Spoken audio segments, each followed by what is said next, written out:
हनुमान जी को पंचमुखी क्यों कहा जाता है? लंका में महाबलशाली मेघनाद के साथ बड़ा ही भीषण युद्ध चला। अंततः मेघनाद मारा गया। रावण जो अब तक मद में चूर था, राम सेना खास तौर पर लक्ष्मण का पराक्रम सुनकर थोड़ा तनाव में आ गई। रावण कुछ दुखी देखकर रावण की माँ कैकसी ने उसके पाताल में बसे दो भाइयों अहिरावण और महिरावण की याद दिलाई। रावण को याद आया कि यह दोनों उसके बचपन के मित्र रहे हैं। लंका का राजा बनने के बाद उनकी सुध ही नहीं रही थी। रावण यह भली प्रकार से जानता था कि अहिरावण और महिरावण तंत्र मंत्र के महापंडित, जादू टोने के धनी और माँ कामाक्षी के परम भक्त हैं। रावण ने उन्हें बुला भेजा। कहा, अपने छल बल कौशल से श्री राम व लक्ष्मण का सफाया कर दे। यह बात दूतों के जरिए विभीषण को पता लग गई। युद्ध में अहिरावण महिरावण जैसे परम मायावी शामिल होने से विभीषण चिंता में पड़ गए। विभीषण को लगा भगवान श्री राम और लक्ष्मण की सुरक्षा की व्यवस्था और कड़ी करनी पड़ेगी। इसलिए उन्हें सबसे बेहतर लगा कि इसका जिम्मा परमवीर हनुमान जी को सौंप दिया जाए। राम लक्ष्मण की कुटिया लंका के सुवेल पर्वत पर बनी थी। हनुमान जी ने भगवान श्री राम की कुटिया के चारों ओर एक सुरक्षा घेरा खींच दिया। कोई जादू टोना, तंत्र मंत्र का असर या मायावी राक्षस इसके भीतर नहीं घुस सकता था। अहिरावण महिरावण श्री राम और लक्ष्मण को मारने उनकी कुटिया तक पहुँचे, पर इस सुरक्षा घेरे के आगे उनकी एक न चली। वो अपने कार्य में असफल रहे। ऐसे में उन्होंने एक चाल चली। महिरावण विभीषण का रूप धर के कुटिया में घुस गया। राम व लक्ष्मण का पत्थर की सपाट पर शिलाओं पर गहरी नींद से सो रहे थे। दोनों राक्षसों ने बिना आहट के शिला समेत दोनों भाइयों को उठा लिया और अपने निवास पाताल की ओर लेकर चल दिए। विभीषण लगातार सतर्क थे। उन्हें कुछ ही देर में पता चल गया कि कोई अनहोनी घट चुकी है। विभीषण को महिरावण पर शक था।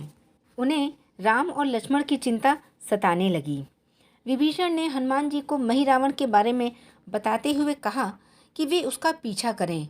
लंका में अपने रूप में घूमना राम भक्त हनुमान के लिए ठीक न था, सो उन्होंने पक्षी का रूप धारण कर लिया और पक्षी का रूप में ही निकुंभला नगर पहुंच गए।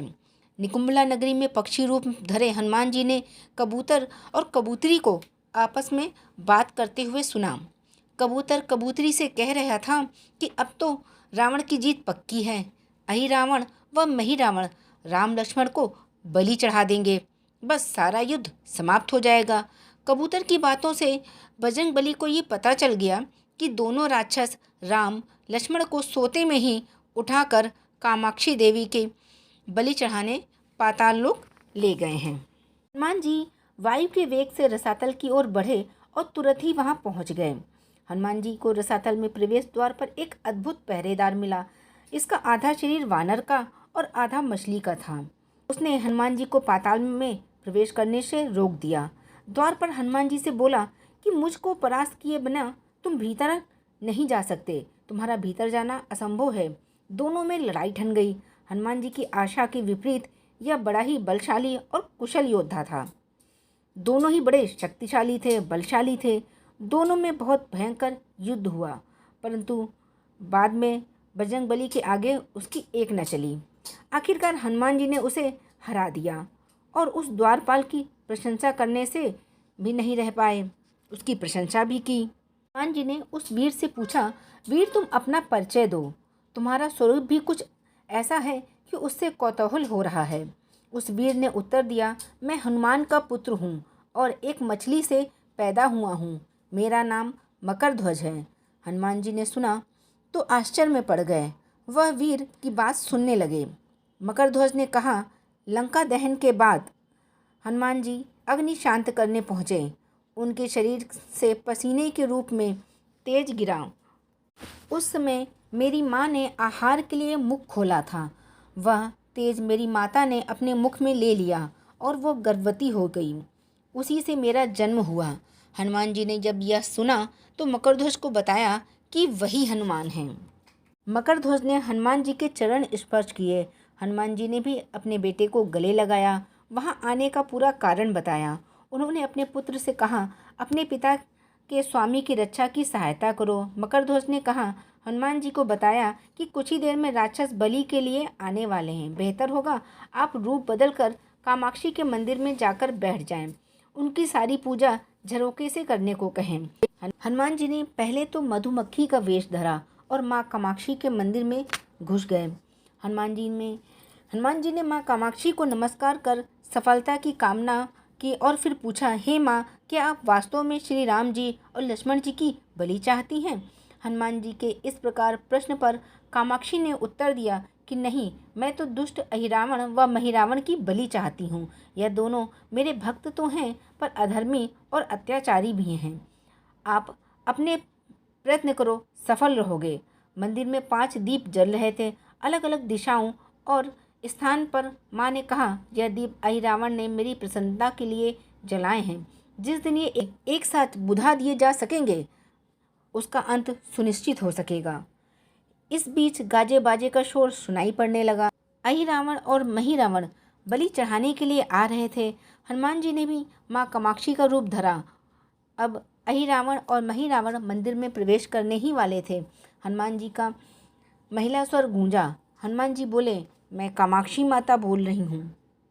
आज मेरी पूजा झरोके से करो। झरोके से पूजा आरंभ हुई। ढेर सारा चढ़ावा माँ कामाक्षी को झरोके से चढ़ाया जाने लगा। अंत में बंधक बलि के रूप में रावण लक्ष्मण को भी उसी में डाला गया। दोनों बंधन में बंधे बेहोश थे। हनुमान जी ने तुरंत उन्हें बंधन मुक्त किया। अब पाताल लोक से निकलने की बारी थी, पर उसके पहले माँ कामाक्षी के सामने अहिरावण और महिरावण की बलि देकर उनकी इच्छा पूरी करना और दोनों राक्षसों को उनके किए की सजा देना शेष था। अब हनुमान जी ने मकरध्वज को कहा कि वो अचेत अवस्था में लेटे हुए भगवान राम और लक्ष्मण का खास ख्याल रखे और उसके साथ मिलकर दोनों राक्षसों के खिलाफ युद्ध छेड़ दिया। किंतु युद्ध आसान नहीं था। अहिरावण महिरावण बड़ी मुश्किल से मरते तो फिर 5-5 रूप में जिंदा हो जाते। इस विकट स्थिति में मकरध्वज ने बताया, अहिरावण की एक पत्नी नाग कन्या है। अहिरावण ने उसे बलात्कार लाया है। वह उसे पसंद नहीं करती। वह मन मार के उसके साथ है। वह अहिरावण के राज जानती होगी। उससे उसकी मौत का उपाय पूछा जाए। आप उसके पास जाएं और सहायता मांगे। मकरध्वज ने राक्षसों को युद्ध में उलझाए रखा और उधर हनुमान अहिरावण की पत्नी के पास पहुँचे। नाग कन्या से उन्होंने कहा कि यदि तुम अहिरावण के मृत्यु का भेद बता दो तो हम उसे मारकर तुम्हें उसके चुंगल से मुक्ति दिला देंगे। अहिरावण की पत्नी ने कहा, मेरा नाम चित्रसेना है। मैं भगवान विष्णु की भक्त हूँ। मेरे रूप में अहिरावण मर मिटा और मेरा अपहरण कर यहाँ कैद किया है, पर मैं उसे नहीं चाहती। लेकिन मैं अहिरावण का भेद तभी बताऊंगी जब मेरी इच्छा पूरी की जाएगी। हनुमान जी ने अहिरावण की पत्नी नागकन्या चित्रसेना से पूछा कि आप अहिरावण की मृत्यु का रहस्य बताने के बदले क्या चाहती हैं? आप मुझसे अपनी शर्त बताएं, मैं उसे ज़रूर मानूंगा। चित्रसेना ने कहा, दुर्भाग्य से अहिरावण जैसा असुर मुझे हर लाया है। इससे मेरा जीवन खराब हो गया। मैं अपने दुर्भाग्य को सौभाग्य में बदलना चाहती हूँ। आप अगर मेरा विवाह श्री राम से कराने का वचन दें तो मैं अहिरावण के वध का रहस्य बताऊंगी। हनुमान जी सोच में पड़ गए। हनुमान जी ने कहा कि भगवान श्री राम तो एक पत्नी निष्ठ हैं। अपनी धर्म पत्नी देवी सीता को मुक्त कराने के लिए असुरों से युद्ध कर रहे हैं। वह किसी और से विवाह की बात तो वो कभी स्वीकार नहीं करेंगे। मैं कैसे वचन दे सकता हूँ? फिर सोचने लगे कि यदि समय पर उचित निर्णय न लिया तो स्वामी के प्राण ही संकट में आ जाएंगे। असमंजस की स्थिति में बेचैन हनुमान जी ने ऐसी राह निकाली कि सांप भी मर जाए और लाठी भी न टूटे। हनुमान जी बोले, तुम्हारी शर्त स्वीकार है, पर हमारी भी एक शर्त है। यह विवाह तभी होगा जब तुम्हारे साथ भगवान राम जिस पलंग पर आसीन होंगे वही सही सलामत रहना चाहिए। यदि वह टूटा तो इसे अपशकुन मानकर वचन से पीछे हट जाऊंगा।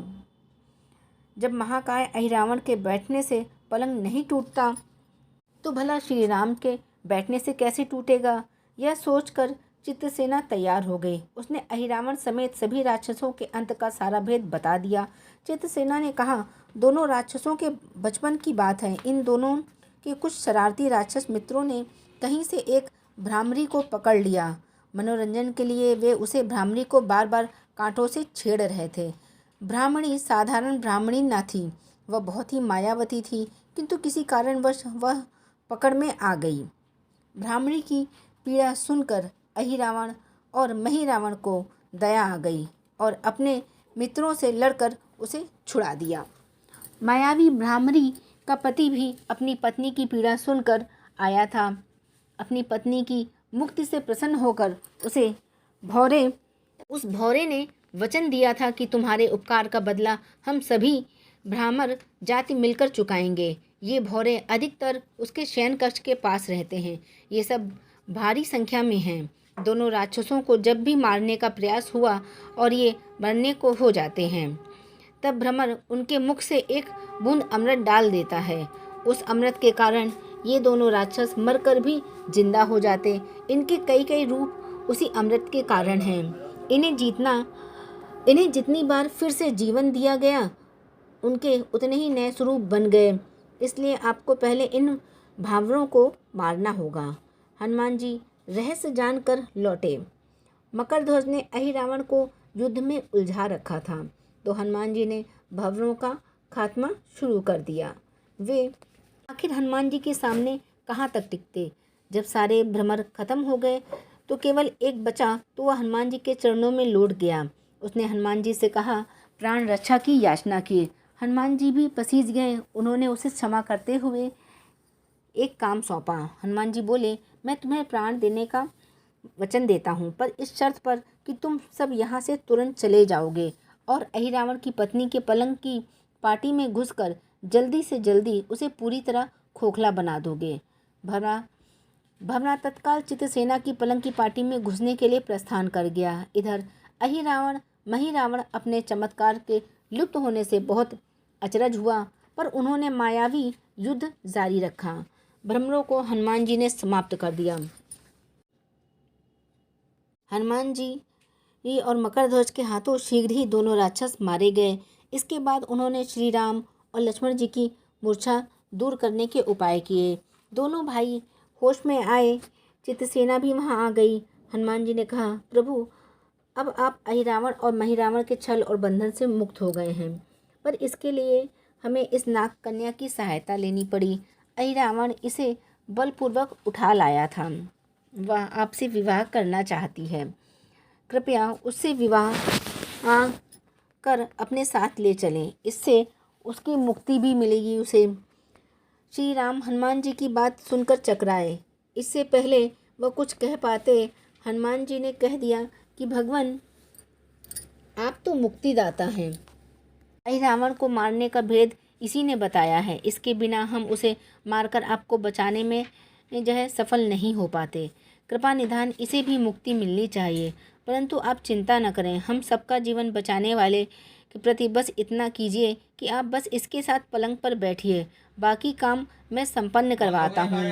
हनुमान जी इतनी तेजी से सारे कार्य करते जा रहे थे कि इससे श्री राम जी और लक्ष्मण जी दोनों चिंता में पड़ गए। वो कोई कदम उठाते, तब तक हनुमान जी ने भगवान राम की बाह पकड़ ली। हनुमान जी ने भावावेश में प्रभु श्री राम की बाह पकड़कर चित्रसेना के उस सजे धजे विशाल पलंग पर बिठा दिया। श्री राम कुछ समझ पाते, तभी पलंग की खोखली पाटी चरमराकर टूट गई और पलंग धराशाही हो गया। चित्रसेना भी जमीन पर गिर पड़ी। हनुमान जी हंस पड़े और चित्रसेना से बोले, अब तुम्हारी शर्त तो पूरी नहीं हुई, इसलिए विवाह नहीं हो सकता। तुम मुक्त हो और हम तुम्हें तुम्हारे लोग भेजने का प्रबंध करते हैं। चित्रसेना समझ गई कि उसके साथ छल हुआ है। उसने कहा कि उसके साथ छल हुआ है। मर्यादा पुरुषोत्तम के सेवक उनके सामने किसी के साथ छल करें तो ये बहुत ही अनुचित है। मैं हनुमान जी को श्राप दूंगी। चित्रसेना हनुमान जी को श्राप देने ही जा रही थी कि श्री राम का सम्मोहन भंग हुआ। वह इस पूरे नाटक को समझ गए। उन्होंने चित्रसेना को समझाया कि मैंने एक पत्नी धर्म से बंधे होने का संकल्प लिया है, इसलिए हनुमान जी को यह करना पड़ा। उन्हें क्षमा कर दो। क्रुद्ध चित्रसेना तो उनसे विवाह की जिद पकड़े बैठी थी। श्री राम ने कहा, मैं जब द्वापर में कृष्ण अवतार लूँगा तब तुम्हें सत्यभामा के रूप में अपनी पटरानी बनाऊंगा। इससे वह मान गई। हनुमान जी ने चित्रसेना को उसके पिता के पास पहुंचा दिया। चित्रसेना को प्रभु ने अपने अगले जन्म में पत्नी बनाने का वरदान दिया था।